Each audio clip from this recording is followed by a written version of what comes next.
जालना कृषी उत्पन्न बाजार समितीच्या भ्रष्टाचाराच्या चौकशीचे आदेश. संबंधित कर्मचाऱ्यांना कारणे दाखवा.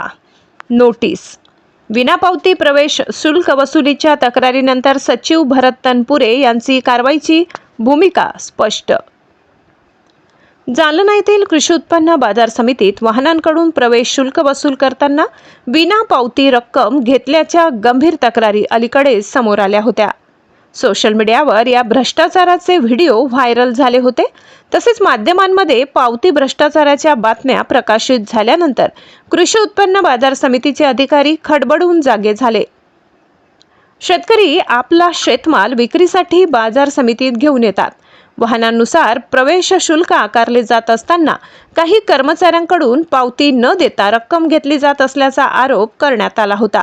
या प्रकारामुळे शासनाच्या महसुलाला फटका बसत असल्याची चर्चा असून भ्रष्टाचार उघड झाल्याने शेतकरी वर्गातून संताप व्यक्त केला जात आहे. या पार्श्वभूमीवर आता कृषी उत्पन्न बाजार समिती प्रशासनाने हालचाल सुरू केली आहे. समितीचे सचिव भरत तनपुरे यांनी माध्यमांशी बोलताना सांगितले की संबंधित गेटवरील वाहनाकडून शुल्क वसूल करणाऱ्या कर्मचाऱ्यांना कारणे दाखवा नोटीस बजावण्यात आली आहे. नोटिसीनंतर संबंधितांनी आपला खुलासा सादर केला असला तरी तो समाधानकारक नसल्याचे त्यांनी स्पष्ट केले. सचिव तनपुरे यांनी पुढे सांगितले की आगामी संचालक मंडळाच्या बैठकीत हा विषय अधिकृतरित्या मांडण्यात येणार आहे.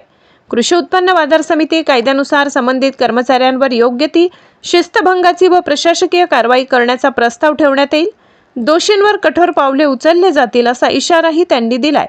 दरम्यान या प्रकरणामुळे बाजार समितीच्या कारभारातील पारदर्शकतेचा प्रश्न पुन्हा एकदा ऐरणीवर आलाय. प्रशासन नेमकी कोणती ठोस कारवाई करते याकडे शेतकरी आणि नागरिकांचे लक्ष लागले आहे. जेव्हा आपण सगळे जे पत्रकार बांधूंनी जे व्हिडिओ करून जे एव्हिडन्स माझ्याकडे सादर केले त्यावर प्राथमिक थोडी माहिती घेऊन चौकशी करून मी संबंधित कर्मचाऱ्यांना एक मेमो देऊन त्यांचं 24 तासात खुलासा मागण्यासाठी कळवलं होतं.